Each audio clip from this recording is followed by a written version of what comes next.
What if Robb Stark honored his marriage pact with House Frey, Part 2? Let's explore the depths of it in the video. Weeks after the attack on Winterfell, the Hound kneels before Lady Catelyn and Arya Stark as he has finished investigating everything around the kingdom. Beside him is Ser Davos Seaworth. So, have you learned everything you needed, Sandor? Aye. Seems like the Skinflayers have been planning to betray you for some time. According to some of the people I talked to at the Dreadfort, Bolton men sacked Winterfell, not Ironborn. That is ill news. So all this time since we marched up the twins and Robb's marriage was a deception. They had been playing us all this time. But what was that foolish business in the south? King Stannis had fully intended to take men back to the Stormlands with him. As King Robb promised, he was gathering volunteers. Lord Bolton had promised him men from his house and several others.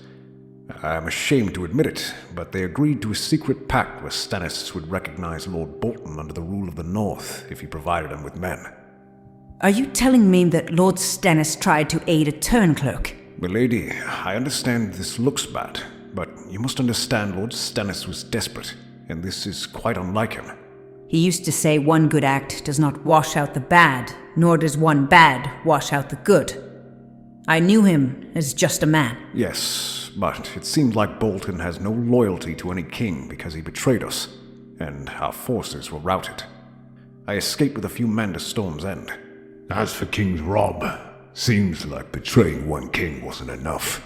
According to some reports from the Rivermen, Lord Bolton has escaped to the Riverlands and has been tasked with holding a ford.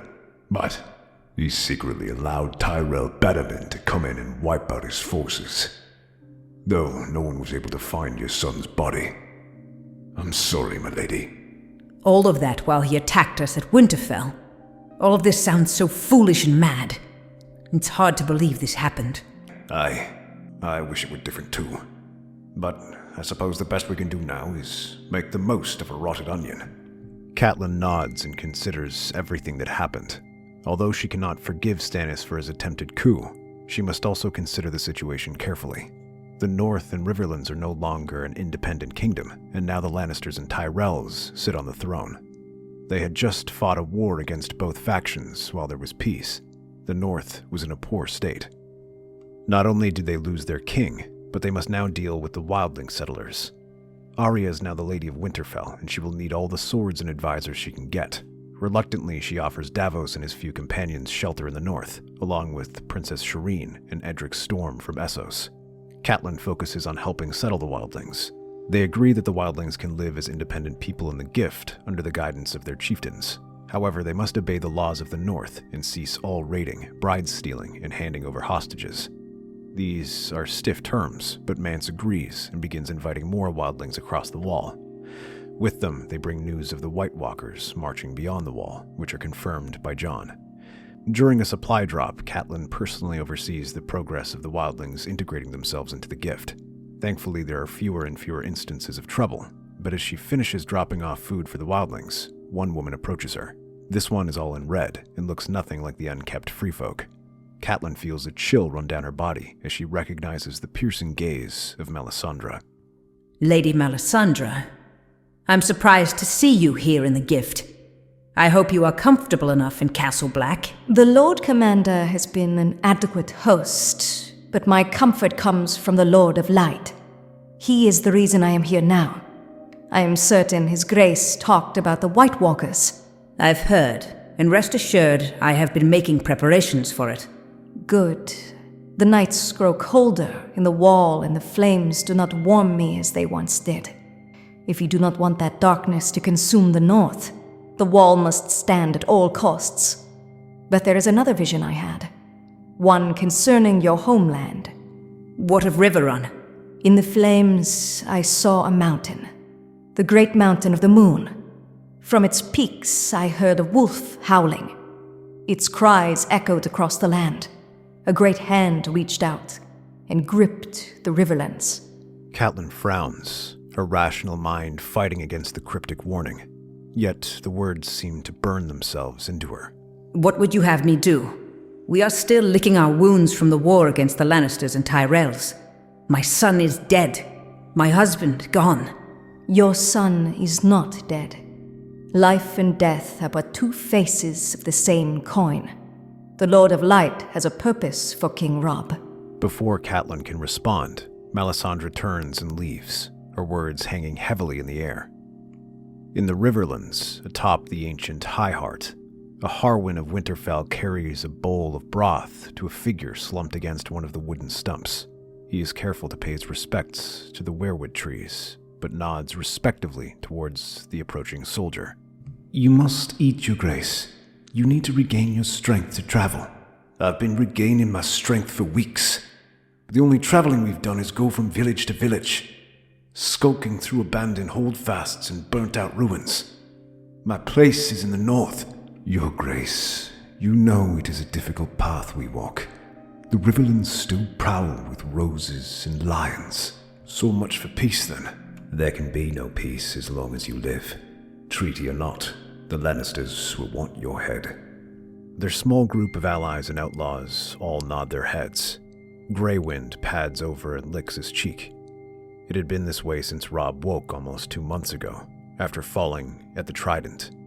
He nearly drowned, but was only saved by Greywind, who dragged him out of the river. From the small folk, they learned that Catelyn and Arya concluded a peace deal with the Lannisters that relinquished their kingdom for peace. But after, Cersei is convinced that Robb still lives, and continues garrisoning the Riverlands. This makes it impossible to travel directly to the north, or even send word, for the risk of the king being discovered. Instead, the outlaws travel through the backroads and forests to keep them hidden, relying on the hospitality of Robb's former bannermen and the smallfolk. Just beyond the sight of regular people, Greywind prowls and keeps a watchful eye. But as they travel, they encounter more than just smallfolk. With the devastation of the Riverlands, a new group emerges along the roads and villages. Sparrows. They preach about the suffering of the common people and the suffering brought by the wars between the Lannisters and Starks. At first, Robb is incensed, needing Harwin to pull him aside. However, even the Brotherhood reluctantly admits some truth to the Sparrow's words about how some northern troops sacked Riverland villages. As they travel, he works alongside the Brotherhood, helping rebuild villages, repair homes, and provide justice where he and the other lords had failed. However, their travels are aided by news from the Stormlands in the Reach. Sellswords have landed along the shores of the Stormlands, storming the coastal castles and opening a new front. They claim they have the one true king of Westeros, Aegon VI. Meanwhile, Ironborn shifted focus, launching raids on the Reach. This pulls back much of the Crown's forces from the Riverlands, allowing them to travel more freely. The Great Hall of Winterfell is dimly lit when Peter Baelish arrives. His smooth voice cuts through the tension as Catelyn listens warily. Arya stands nearby, holding her nephew, Eddard, in her hands. Catelyn watches her old friend cautiously. The warning that Lady Melisandre gave her continues to ring out in her mind. As she watches him, she remembers that he has come from the Vale. Lady Stark, it warms my heart to see Winterfell rising from the ashes, but I bring good tidings and an offer. I have Sansa. She is safe, and I can bring her to you, here, where she belongs. And what is it you want in return? The Vale's knights are eager to ride. I am no fool to think this peace will last. I am prepared to offer them should the war break out once again. However, I require 2 things. The first is a marriage alliance. Securing a suitable marriage pact may go a long way in helping my guardianship. Your daughter will be returned, though perhaps as an Arryn rather than a Stark. You rescued my sister just to barter her off.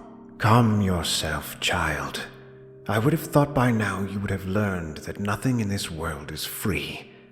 Besides, it would do her some good and ensure she has the protection of 2 great houses if word of her escape were to be made public.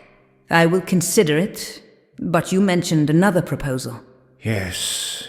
You see, the Crown has seen fit to declare me Lord Paramount of the Trident. I ask for your recognition, to make it clear that there is no doubt about my position. Catelyn's gaze hardens as she weighs his words.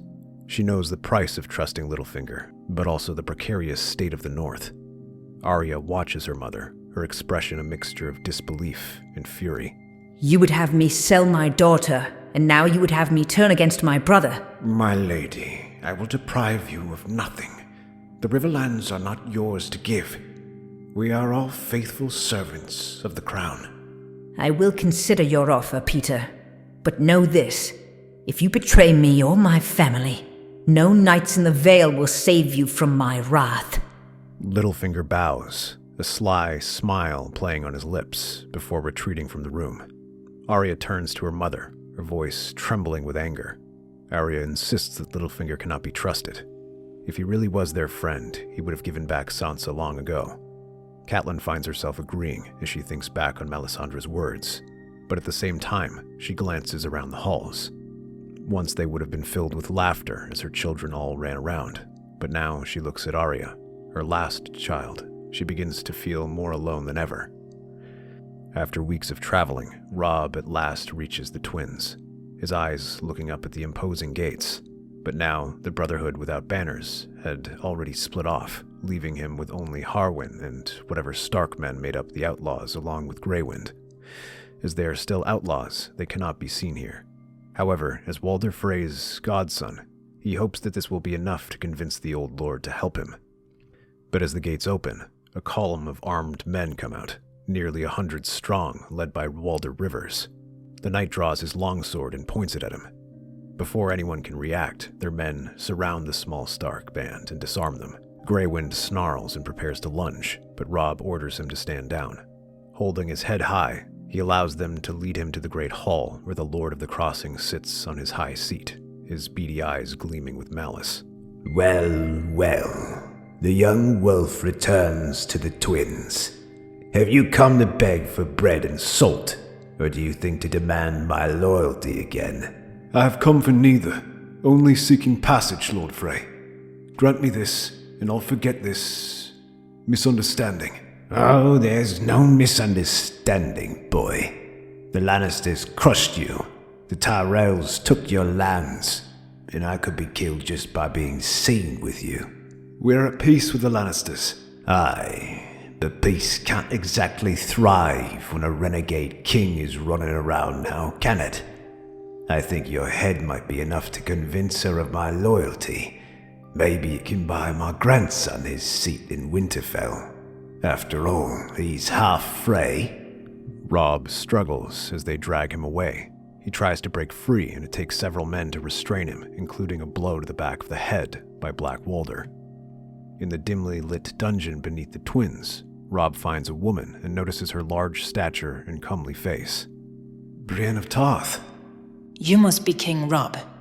You have your mother's hair. What are you doing here? Your mother instructed me to bring back her daughters. When they weren't in King's Landing, I searched the Riverlands for her. When I visited the twins, they detained me, saying they wanted no business with the Starks.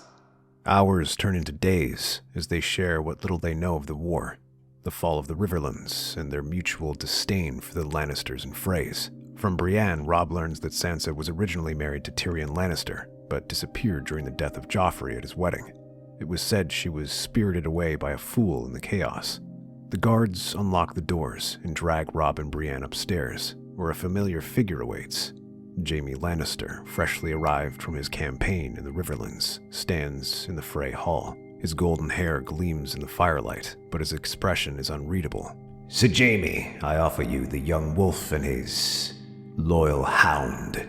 A fine prize for the Queen, don't you think? Is this some sort of folly, Frey? Look at these two. Did you pluck the first cow from your farms for his hound? And what of the boy? What is he king of? The king of Shitfell? He looks more farmhand than king. Brienne opens her mouth to speak, but Jaime gives them a hard look and a wink. She closes her mouth. My lord, I can assure you that this is the king in the north. He proclaimed it himself when he showed up at my gates. If that's all it takes, I'm surprised you don't have 100 kings in the north in your dungeons. This is a waste of time. Release them. Release them? Have you lost your mind? The Queen will reward me for... The Queen will reward you with her contempt, old man. Be grateful it is me you are dealing with, and not her. The Freys exchange uneasy glances, but reluctantly obey. As they leave the hall, Robb turns to Jaime. Why? Why let us go? Call it penance. I owe your family a great debt. Your mother once freed me in the hopes I'd bring her daughters back. Seeing as Brienne is here, it seems I failed this task. Consider this my attempt to balance the scales. How noble. And what of your family? What will they think if they learn about this? Let's just say my love for my family is not particularly great right now. But I do have one condition for my noble deed. Name it. If war breaks out again, when war breaks out again, Tommen and the rest of my family, apart from Cersei, are to be spared. Myrcella, Uncle Kevin, Aunt Gina, and the lot. Agreed? I make no promise on the battlefield, but if they are captured, I will treat them as befits their station. Good. And try not to die before we meet again, Stark. I look forward to avenging the Whispering Woods. Brienne joins them and rides northward. Once they cross the Neck, the group no longer needs to hide themselves or make a secret. They travel through the towns and castles, letting Robb visit his bannermen. By the time he reaches Winterfell, Catelyn and Arya are waiting for him along with the other lords who have come to see the return of the king. Although Catelyn greets him with dignified courtesy at the gates, once they're inside, she embraces her son tightly, tears streaming down her face. I thought I'd lost you too. I'm here, Mother. The Freys and Lannisters couldn't keep me away. I'm glad you're alive too. I heard you made a fine lady of Winterfell. Lady Stark, I failed you. I couldn't find Sansa. You didn't fail. There is more that you don't know. However, both know they have lords to deal with, and Robb moves to take his place in the high seat. Before he can speak, though, Catelyn clears her throat and announces that they are not here simply to welcome back Robb. There is another pressing matter to discuss. She says that this is a council to discuss her eldest daughter's fate. She explains everything that happened with her negotiation with Littlefinger and how he's offered to trade Sansa in exchange for a marriage alliance. This will give them the support of the Vale, but will require giving up the Riverlands. Unsurprisingly, lords are incensed at this slight, with some like Greatjon urging that they march to the Vale and free Sansa immediately. Others favor a more cautious approach, suggesting they pressure Littlefinger to free her. They begin to piece together all the things that happened in the Seven Kingdoms. With the recent arrival of the Ironborn and the Sellswords, the Crown has been focused on dealing with them, giving them relatively free rein to deal with Littlefinger. It seems to me that he needs us more than we need him. They are unlikely to accept a Lord Paramount who's not an Arryn. True, but he is the protector of young Robert Arryn. Aye. Where we're from the free folk follow deeds, not names. It seems he has neither. He needs this little Arryn's name just as he needs Sansa Stark's name to gain your support and yours from the Riverland. Without them, he is nothing. We cannot fight Littlefinger on the field, but perhaps we can fight him indirectly. That is a risky move. Politics is Lord Baelish's forte. But that's exactly what he won't expect us to do. I know a way we can challenge his rule. In the Riverlands, he's never formally claimed his seat or title, which leaves him vulnerable. We can make our move there. As for Sansa, if only there were a way to get her out of their grasp. Perhaps I know someone who can help with that. Catelyn Stark sits at her desk and begins writing a letter to her brother. Admiral Tully must restore hope where despair had taken root by rebuilding the Riverlands. She says that he always cared for the small folk, and that it is important he shows it now more than ever to ensure the survival of their house. At Riverrun, Admiral Tully stands on the battlements, surveying the sprawling lands that stretched out before him. Smoke still lingers in the distance from villages burned during the war, and the fields once golden wheat lay barren. As he reads the letter, he takes those words to heart. The next few days are spent riding through the nearest villages, speaking with the small folk and assessing the extent of the damage. Their stories weigh heavily on him. Children orphaned, homes destroyed, and families left to starve. Some for months on end, while the lords were out battling. But this changes today. Under his orders, workers begin rebuilding the septs first, as a sign of hope. When the sparrows hear about this, some hurry to Edmund's side to thank him or offer their help. Rather than turn them away, Edmund lets them preach, but makes sure to put them to work by telling them to gather more to help. Many of these men are simply displaced people, those who are orphaned and who lost their homes. Some bear the bodies and bones of the fallen. Edmure treats them with respect, ordering his battermen to help lay them to rest. He has them offer food, shelter, and the promise of justice.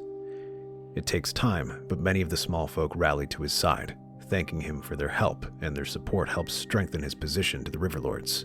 Though Edmure may no longer officially be the Lord Paramount, his name now carries considerable weight, making it harder for Littlefinger to claim his seat.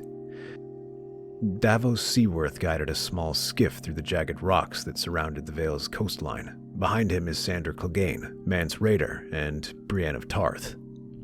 They move up the winding path to the Gates of the Moon, and wait until the dead of night before making their move. The torches on the battlements begin to dwindle.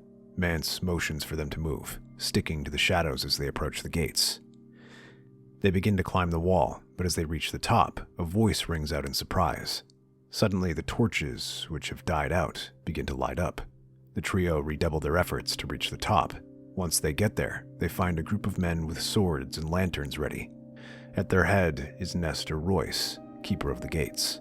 Well, well, it's not often we get visitors at this hour, and certainly not ones like you.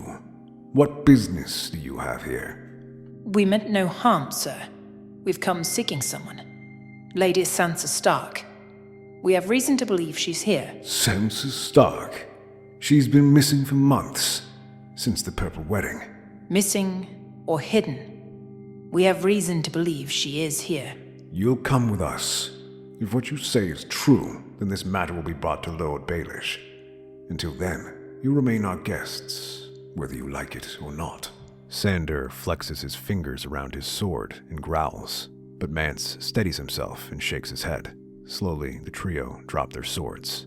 Meanwhile, from the shadows, Davos watches everything and smiles to himself. Everything is going to plan. Davos makes his way back to the coast. On his way there, he is sure to spread stories of the recent incident in the Gates of the Moon, and how several intruders have tried to sneak inside in search of Sansa Stark. He repeats these rumors in every inn and tavern he passes. The small folk are abuzz with this news, which soon spreads to their lords as well. This places Littlefinger in an uncomfortable position.